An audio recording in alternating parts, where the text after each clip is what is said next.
Hi friends, welcome back to my channel. Friends, ఈరోజు వీడియోలో చింతపండు పులిహోర ఎలా తయారు చేసుకోవాలో చూపిస్తానండి. సో చాలా టేస్టీగా, తొందరగా అయిపోయేలా, అలాగే మనకి జర్నీలకు కానీ పూజల టైంలో కూడా చింతపండు పులిహోర అనేది చేసుకుంటాం కదండి. అది ఎవరికైనా రాని వాళ్ళకైతే ఈ వీడియో అనేది యూజ్ అవుతుంది. సో చూసి అయితే చేసుకోండి, చాలా టేస్ట్గా వస్తుంది. సో ఫస్ట్ అయితే ఒక కడాయి పెట్టుకున్నాను, స్టవ్ వెలిగించుకొని. కడాయి హీట్ అయిన తర్వాత దానిలోకి 2 టేబుల్ స్పూన్ ఆయిల్ అనేది యాడ్ చేసుకున్నానండి. ఆయిల్ హీట్ అయిన తర్వాత ఒక గుప్పెడు వేరుశనగ విత్తనాలను అయితే వేసేసుకున్నాను.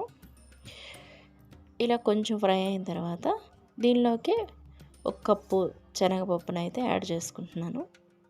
దీనిలోకి జీలకర్ర, మళ్ళీ ఆవాలు కూడా యాడ్ చేసేసుకోవాలండి. కొద్దిగా ఒక్కొక్క స్పూన్ అనుకోండి. సో ఇలా యాడ్ చేసుకున్న తర్వాత ఈ 3 మంచిగా ఫ్రై అవ్వాలండి. ఫ్రై అయిన తర్వాత దానిలోకి ఒక 4 ఎండుమిర్చీలు అనేది యాడ్ చేసేసుకోండి. దానిలోకి ఒక 6 పచ్చిమిర్చీలు అనేటివి సన్నగా చీల్చి వేసేసుకోండి. తర్వాత 1 ఇంచు అల్లం ముక్క చక్కగా దంచేసి ఈ తాలింపులోకి యాడ్ చేసేయాలండి. అల్లం ఇంకా పచ్చిమిర్చి, ఎండుమిర్చి ఇవన్నీ తాలింపులో బాగా వేయించుకోవాలండి. సో ఇలా వేయించుకున్న తర్వాత దీనిలోకి మంచి ఫ్రెష్ కరివేపాకు అనేది యాడ్ చేసుకోండి. ఫ్లేవర్ అనేది చాలా బాగుంటుంది. సో అలా తాలింపు రెడీ చేసుకొని పక్కన పెట్టేసుకోండి. తర్వాత అదే కడాయిలోకి చింతపండు పులుసు, అంటే ఒక నిమ్మకాయ సైజు అంత చింతపండును అయితే ముందుగా నానబెట్టేసుకొని చక్కగా స్క్వీజ్ చేసుకొని ఆ పులుసు అనేది కడాయిలోకి వేసేసుకోండి. మనకి ఎంత పులుపు కావాలో అంత వేసేసుకోవాలండి. సో దానిలోకి ఒక 2 స్పూన్లు ఉప్పు అనేది యాడ్ చేస్తున్నాను.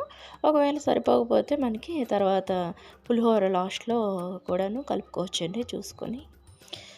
ఇందులోకి నేను 2 స్పూన్ల బెల్లం కూడా యాడ్ చేసుకుంటున్నాను. బెల్లం ఇంకా ఉప్పు, పులుపు అనేది మంచిగా దగ్గర పడేటప్పుడు పులిహోరకి చాలా టేస్ట్ అనేది వస్తుందండి.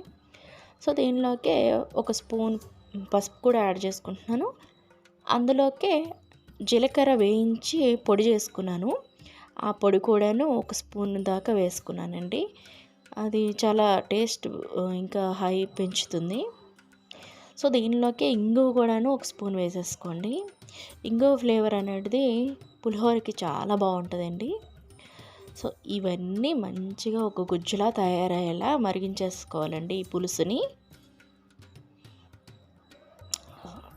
ఈ పులుసు అంతా దగ్గరికి అయిపోవాలి. సో చూస్తున్నారుగా, ఇలా ఒక గుజ్జులా తయారైపోతుంది. సో ఇలా అయితే చాలండి. స్టవ్ ఆఫ్ చేసేసుకోవాలి. ఇప్పుడు వేడివేడి అన్నం ఒక బౌల్లోకి తీసుకొని ఇలా అన్నంని అంటే ఉండలు లేకుండా విడదీసేయండి. దానిలోకి ఈ గుజ్జుని యాడ్ చేసేసుకుంటున్నాను.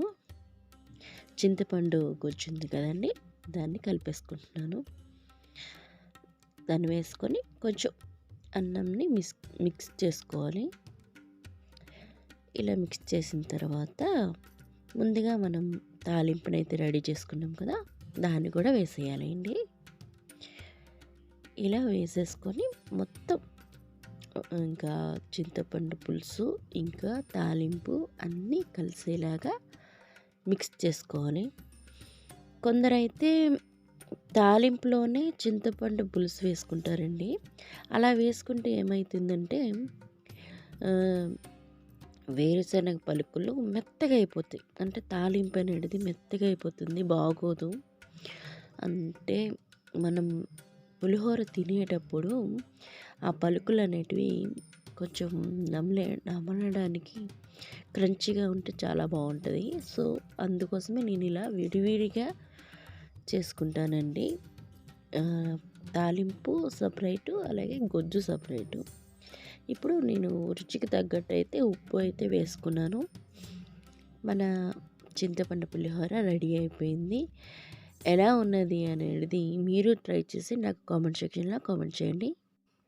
అలాగే లైక్ చేయండి, షేర్ చేయండి. అంతేకాకుండా నా ఛానల్ అయితే తప్పకుండా సబ్స్క్రైబ్ చేసుకోండి ఫ్రెండ్స్. మళ్ళీ ఒక మంచి వీడియోతో మళ్ళీ కలుసుకుంటాను. Thanks for watching. Keep smiling. Bye.